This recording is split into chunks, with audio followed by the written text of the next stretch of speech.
బరాబర్ బీఆర్ఎస్ తో తెగతెంపులు చేసుకుని సరికొత్త పొలిటికల్ పార్టీతో జనాల్లోకి వెళ్లిన కవితకు అడుగడుగున అడ్డంకులు ఎదురవుతున్నాయి. పార్టీ పేరు విషయంలో ఇప్పటికే సస్పెన్స్ కంటిన్యూ అవుతోంది.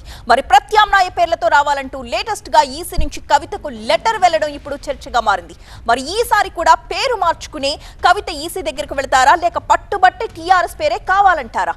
అసలు టైటిల్ విషయంలో కవిత వ్యూహం ఏంటి? తెలంగాణ పొలిటికల్ సర్కిల్లో ఇప్పుడు ఇదే హాట్ టాపిక్. కవిత టీఆర్ఎస్ పార్టీ పేరుపై ఉత్కంఠ కొనసాగుతూనే ఉంది.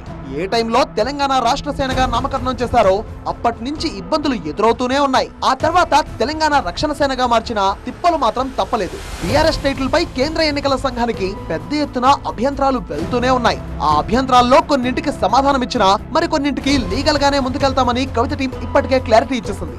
అయితే లేటెస్ట్ గా ఈసీ నుంచి కవితకు వెళ్లిన లెటర్ కాస్త షాక్ కు గురిచేసింది. మీ పార్టీ పేరుపై ఎన్నో అభ్యంతరాలు ఉన్నాయి, ప్రత్యామ్నాయ పేర్లతో రండి అని ఆ లెటర్ సారాంశం ఇప్పుడు తెలంగాణలో సరికొత్త చర్చకు దారితీసింది. కవిత నెక్స్ట్ స్టెప్ ఏంటి అన్న దానిపై తీవ్ర ఉత్కంఠ నెలకొంది. ఏప్రిల్ 25వ తేదీన యమ గ్రాండ్ గా కొత్త పొలిటికల్ పార్టీని స్థాపించారు కవిత. దాని పేరు తెలంగాణ రాష్ట్ర సేన అంటూ లాంఛనంగా అనౌన్స్మెంట్ చేశారు. అయితే ఆ 3 రోజులకే కేంద్ర ఎన్నికల సంఘం ఇచ్చిన పేర్ల ఆధారంగా రాష్ట్ర సేనను రక్షణ సేనగా మార్చేసుకున్నారు. ఫలితంగా పార్టీ పేరును తెలంగాణ రక్షణ సేనగా ప్రమోట్ చేసుకున్నారు.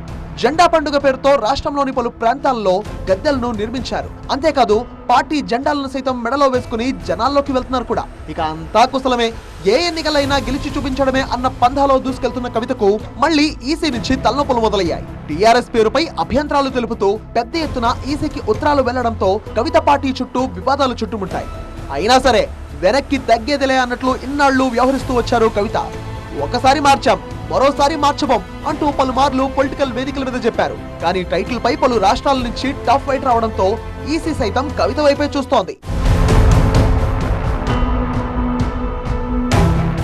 ఆల్టర్నేటివ్ నేమ్స్ ప్లీజ్ అంటోంది. 600 అయినా 100 150 అయినా పార్టీ పేరు మార్చేదే లేదన్న పట్టుదలతో ఉన్నారు కవిత. ప్రత్యామ్నాయ పేర్లతో రండి అంటున్న కేంద్ర ఎన్నికల సంఘం ఇంకా ఇబ్బందులకు గురిచేస్తే లీగల్ గా ముందుకు వెళ్తానని కవిత టీం యోచిస్తున్నట్టుగా టాక్ వినిపిస్తోంది. అవసరమైతే న్యాయస్థానాన్ని సైతం ఆశ్రయించేందుకు రెడీ అంటోంది. ఇప్పటికే తెలంగాణ రాష్ట్ర సేనను తెలంగాణ రక్షణ సేనగా మార్చాం. ఇలా ప్రతిసారి మార్చుకుంటూ పోతే జనాల్లో గందరగోళం ఏర్పడి పార్టీకే ఇబ్బందులు ఎదురవుతాయి అన్న థింకింగ్ లో ఉన్నారు కవిత. మొత్తంగా ప్రత్యామ్నాయ పేర్లతో రండి అన్న ఈసీ లెటర్ కు కవిత ఎలా స్పందిస్తారో, కొత్త పేర్లు తీసుకుని ఈసీని సంప్రదిస్తారా లేక తెలంగాణ రక్షణ సేనే కావాలంటూ లీగల్ గా ఫైట్ చేస్తారా? అసలు టీఆర్ఎస్ ను దక్కించుకోవడానికి కవిత దగ్గరున్న వ్యూహం ఏంటి అనే దానిపై పొలిటికల్ సర్కిల్స్ లో హాట్ డిబేట్ నడుస్తోంది.